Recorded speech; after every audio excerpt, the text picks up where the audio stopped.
Welcome to another episode, everyone. Corcoran State Prison. Shot caller for the SouthSiders was brutally removed. His name was Setio. And Setio seemed like a good dude. He ran a very tight ship. He would have the SouthSiders working out constantly. And he was also issuing the directives for bloody removals. He had removed many Southsiders, oftentimes for getting in debt with the illegal substances that was coming in. At this time, circa 1995, Corcoran State Prison, CR, was like New Jack City. The blacks really had all of the product coming in. There are prisons like that. There are times like this where the blacks are getting their hands on everything. There are times that the Southsiders are getting their hands on everything for various reasons. Here in Corcoran, the blacks had it sold up. Setio was the shot caller, and everyone on the yard respected him, including his own people. Setio wore glasses, always had a hat on to the front, and he had size on him.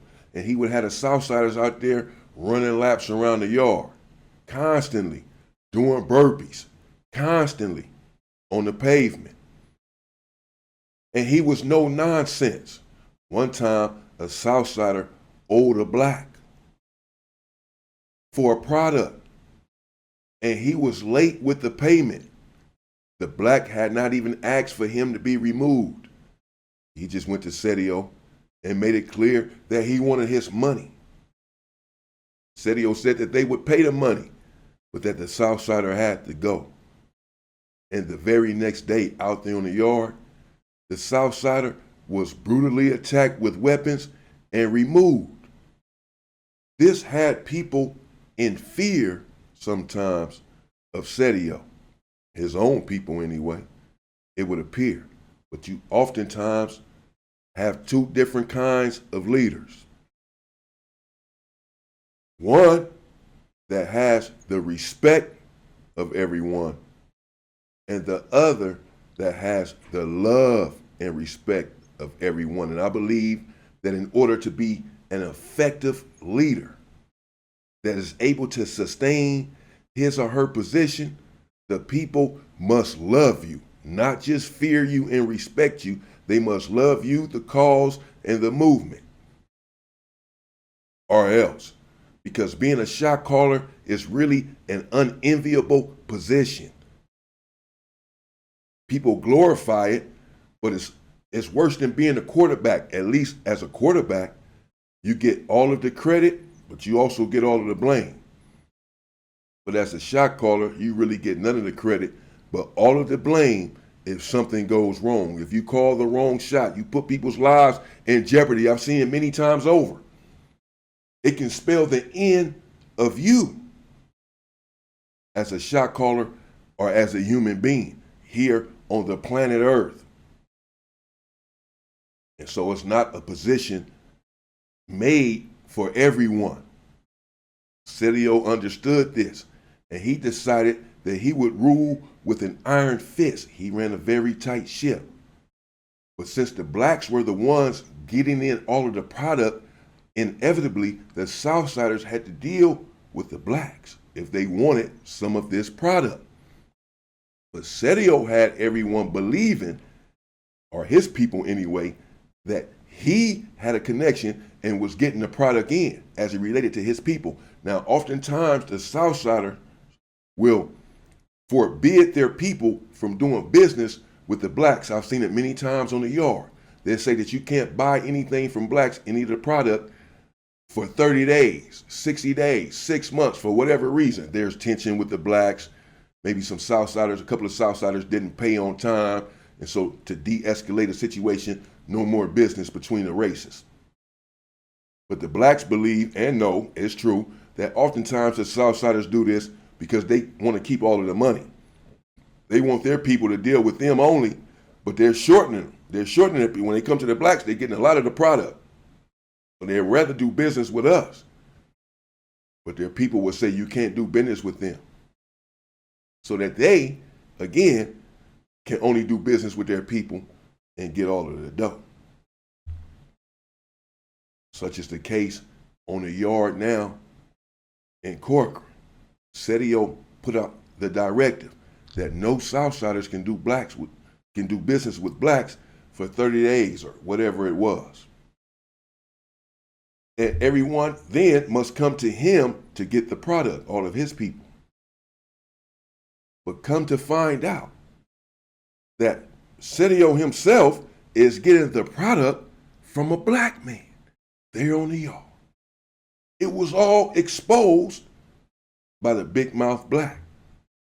You see, the black man wanted everyone on the yard to know that he was one of the men, that he was that guy, not just a guy, but the guy that was bringing it in, that had everything sold up. He let loose that Setio owed him money. The shot caller himself.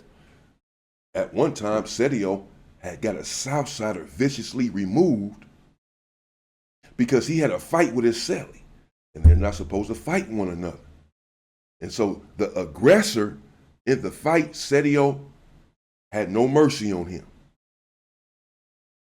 He had no understanding when it came to his people and no forgiveness. He wanted them to walk a very tight line. This is fine if you are doing the very same thing. But then the black man let it escape that Setio owes him money and that Setio himself has been abusing the product. He's a user. This goes against the Southsiders protocol. The leader, the shot caller, is abusing the product and having people viciously removed for using the product. He's putting their lives in danger because once you get stabbed anywhere, you get stabbed in the hand, you can die. Hit a vein. You're not guaranteed to survive a stabbing, even if you're stabbed once. So you're sending people at me to stab me, and they're stabbing, they're getting stabbed up more than once. He's having people brutally removed from the yard. 15, 16, 17, 18, 19, 20 stab wounds in them. But now the word is out on the yard that Setio himself is a user and that he owes the blacks money. About this same time, a Southsider by the name, let's call him Diablo. I know his real name. His real name and his gang name. He was from 18th Street. I'm not going to say his real name because I had a lot of love for Diablo. All of us did there on the yard. Diablo was a young Southsider, very skinny, but a very good dude. And sometimes you will meet those Southsiders that cross over racial lines, that are just cool with everyone. They have that sort of demeanor. And this is how Diablo comported himself. And so even all of the blacks there on the yard had love for Diablo. We used to kick it with him. He used to have us laugh and everything. You never really saw this on the yard between the races. But with Diablo, he can come over there to where the blacks were at, crack a joke, we all laugh, and he'd keep going. He was just cool with everybody. Diablo indeed had incurred a problem. He was a user. As were a lot of people there on the yard. Again, it was like New Jack City at one point there on the yard. The fact that Diablo is a user, that's okay. So are you, Setio. But Diablo, he's getting into a little trouble on the yard. He owes a couple of people, but no one is tripping on the fact that he owes because, again, everyone has love for Diablo. So no one is even putting him out there. It's just that Sedio himself had caught word of this. And we believe that in order to take the heat off of himself, Sedio, because again, the word is out, that he too is a user and owes black people money for that Beyonce, that dark stuff.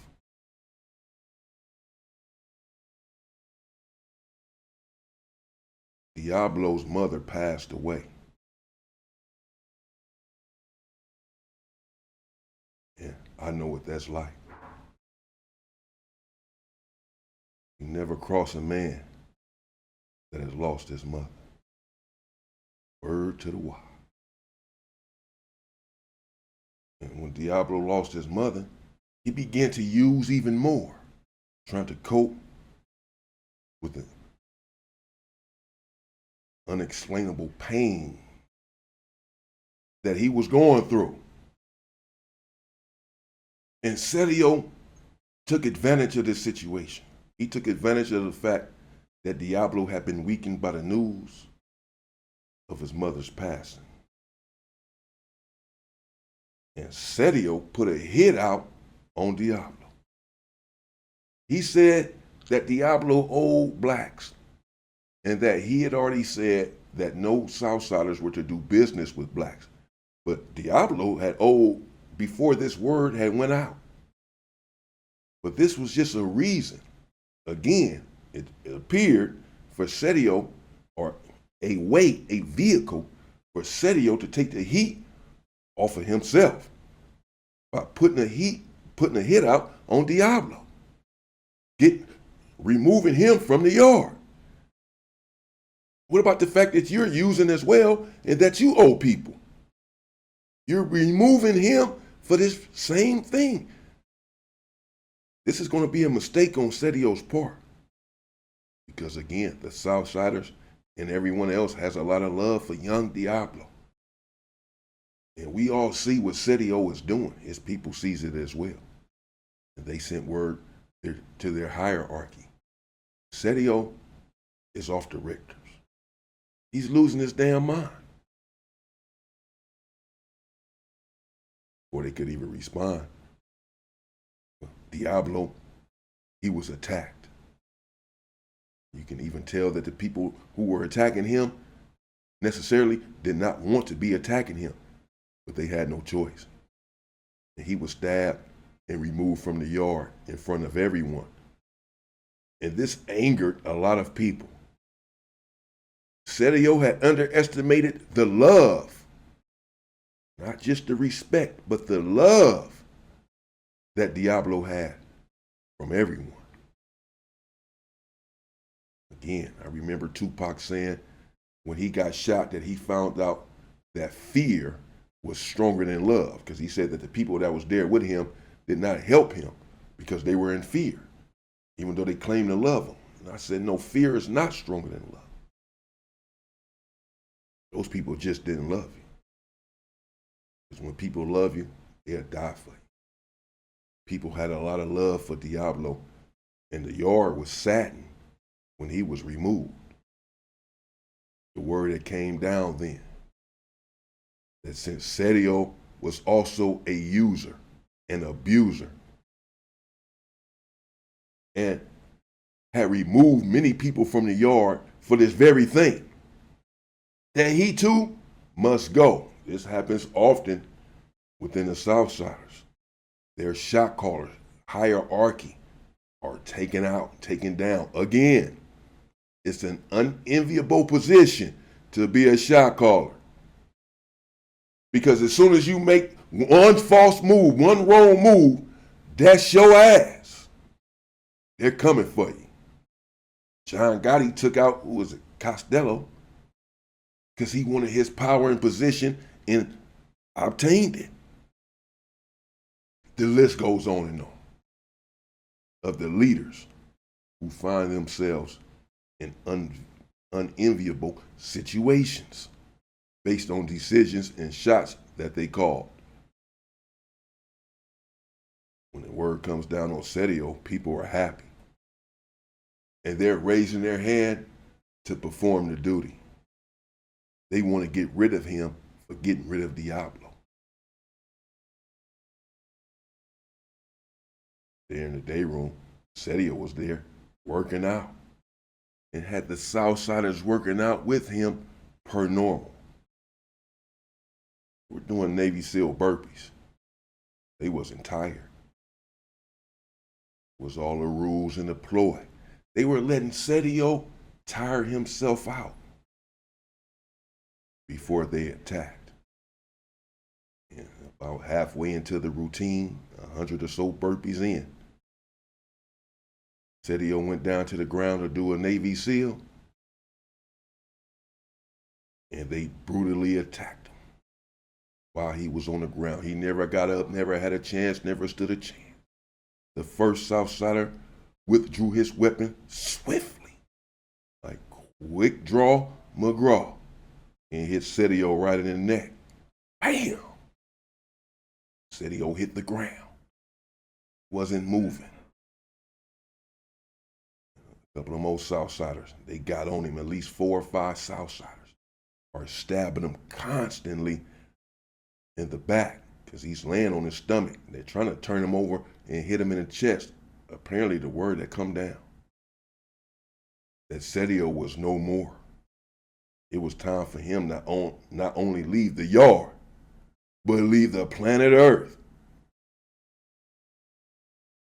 And as they're hitting him, Sedio eventually came to and started shaking somewhat like a fish. And he's jerking, and he's trying to get these men off of him, and he's covering himself. And they're yelling at him as they're hitting him. It's personal. They have Diablo on their minds and hearts, and all of the wrong that Sedio has done on the yard, well, purporting to be a stand-up individual who doesn't indulge in these sort of products and who frowns upon those who do. You read, write, and you work out, Sedio. You're a soldier.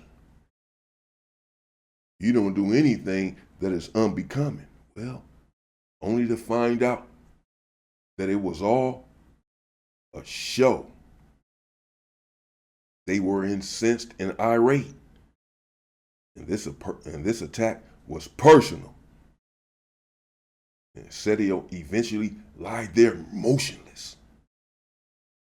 Day room floor. The police had to let out a couple of shots to get the SouthSiders off of him. They took him out on a stretcher. He survived the attack physically. Certainly, he's scarred mentally for the rest of his life. I don't know what happened with Sedio after that. I never saw or heard from him again. Be careful there in prison, being a shot caller and calling certain shots, because it will come back on you if you make the wrong move and or call the wrong shot. It happens all of the time. In this situation, it appears that Sedio was a hypocrite. The same reasons that he were having people removed from the yard, he was indulging himself. What's good for the goose shall always be good for the gander. Stay safe and stay free, people.